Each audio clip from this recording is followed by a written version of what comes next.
A very special guest in the Forbes India show today. He's a Forbes billionaire, but that's not all that makes Cyrus Poonawalla a very special man.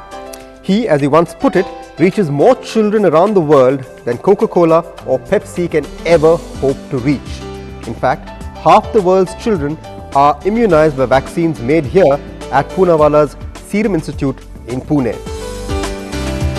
Dr. Poonawalla, though, is better known as the owner of India's best-known stud farm, one which has turned out more than 300 winners of classic races. But while he did inherit horses and a bit of wealth, the greater part of his fortune rests in the company that he founded about 40 years ago. A company that at the height of the boom 2 years ago was valued at over $7 billion. Dr. Poonawalla, pleasure to have you on the show, sir. Pleasure. Horses, cars, or the institute? What's your first love?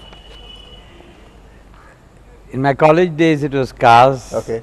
Later on, because of family inheritance, it was horses. Passion is still there very much. Okay. I spend more than 50% of my time on racing administration. And now, of course, is the challenge to protect more and more children, especially underprivileged children who can't get vaccines because the big farmers always take an exorbitant price. Okay. And we are selling most of our vaccines for less than the price of a cup of tea. So was I right in for less than a cup of tea? Yes. So was I right in saying that half the world's children are immunized by vaccines produced by you? Some of the vaccines, like measles vaccine and Okay. DPT group of vaccines, Okay. not all, because It's a wide range. yeah. Okay. Very quickly, you first dabbled in making a car and in making race cars before actually starting the Serum Institute. But just take us through, why did you give up a lifestyle of a horse breeder and a horse owner and choose to get into business? To answer your first question, the passion of sports cars in college days is with a lot of teenagers. Okay. And I couldn't afford one. Okay. So we built one. Okay. Then I thought I'd use it as a prototype for making a car. Okay. When I went into the economics, talking to some senior leaders, I found the capital involved would be too huge. And so we dropped that plan. Okay, and you actually made a prototype. In fact, we're showing the prototype right as we speak. Yeah, but it was quite well acclaimed in local newspapers even in those days, in the Okay. early 60s. But that's where it rested. Okay. When I started my business career, I realized that the king of sports and horse racing and breeding had no place in a socialist country. All the politicians and others not for gambling and racing and all that. So I wanted to do something that would reach out to the masses. Okay.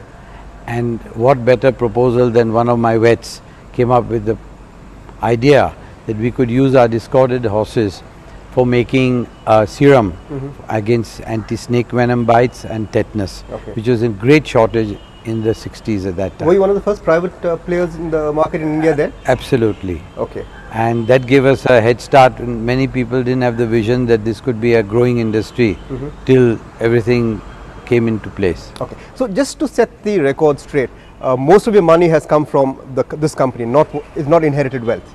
Not inherited wealth and not with commonly belief that we made hundreds of crores in horse racing. Okay.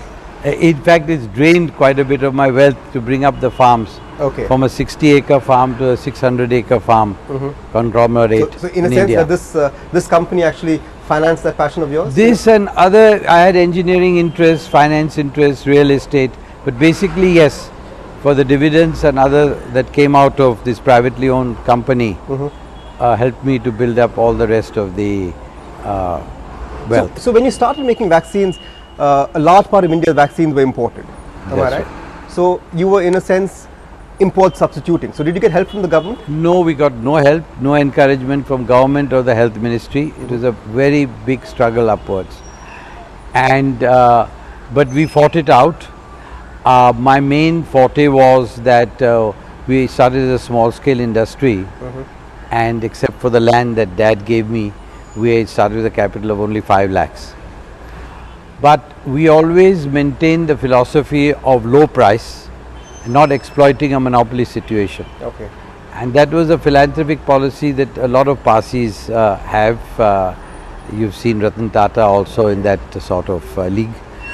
And finally, this seems to have paid off indirectly to me, where the competition couldn't take us on. Okay, and it paid off very, very handsomely. At the height of the boom, you were valued at $7 billion. That's right. You had at least seven investment bankers trying to take you public. A lot of them either public or private equity, but Why didn't I you go almost ahead? agreed, but then I felt that I would lose my flexibility. Okay. And once you start diluting, then you keep diluting more. And I thought that I didn't need the cash. We were cash rich because we didn't squander away our savings. We were plowing it back into the company's growth and development. And so I thought, unless I really needed the cash, there was no point in diluting. Another thing, on ethical principle, I felt that some of the company's assets, such as properties and cars and all, were being used by me privately. I felt it's very important that if you go public, to have strict corporate governance and not misuse any of the assets. That would have been a major constraint for me having passion for planes, cars and things like that. $7.5 billion and you own almost 100%. You would have unlocked a huge amount of wealth. You could have indulged in all your passion with your own money.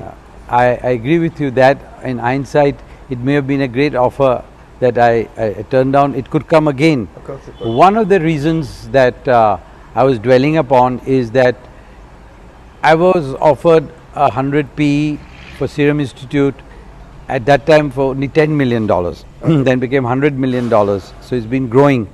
Unless the company really collapses, I have not unlocked value, but the integral part of the brand and the staff and all that goes with it is still there. Okay. This valuation at that time made this company more valuable than a large number of US biological companies. So how do you explain the value? That's simple. You see, if you see in retrospect also, the US companies and other companies which had very high PE values have collapsed. We had a great strength in Serum Institute that we had very low overheads, no debt, committed staff and a very low cost. Even now, I was explaining to the health minister the other day that we are meeting their requirements of vaccines at even cost of a pan, and he still feels it's expensive. And now I suppose the penny should drop.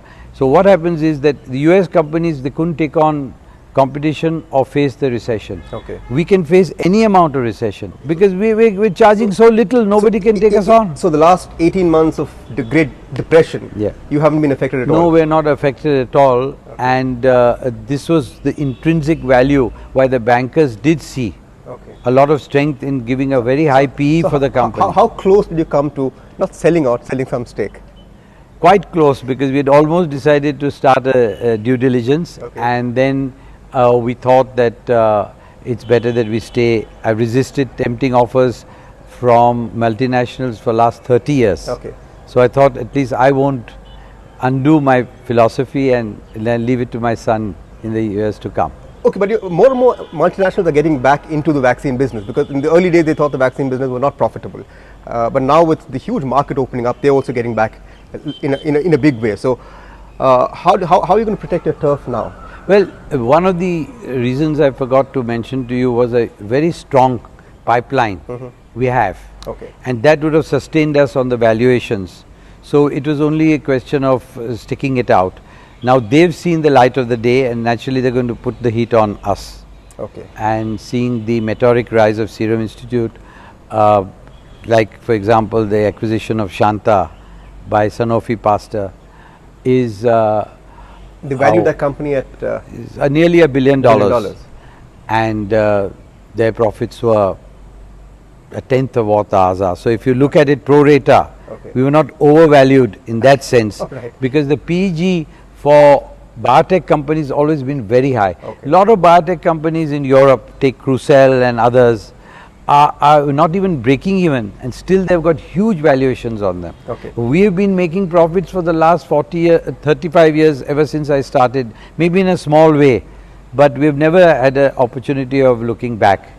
And we've got huge product pipeline like future meningitis vaccine, rotavirus vaccine, pneumococcal vaccine, which is a couple of $1 billion product, and I think everybody should take it. A smoker like me, for example, feels very comfortable after taking that vaccine. Is a great protector. But have you looked at acquiring other companies? Did you seriously look at? We did want to acquire Shanta and one or two other Indian companies and a stake in abroad also.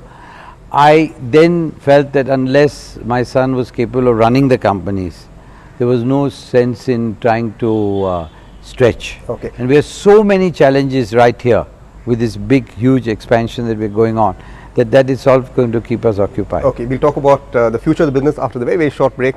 Do stay with us. We'll come back in a short while. We'll be talking to Cyrus Poonawalla at the Serum Institute in Pune.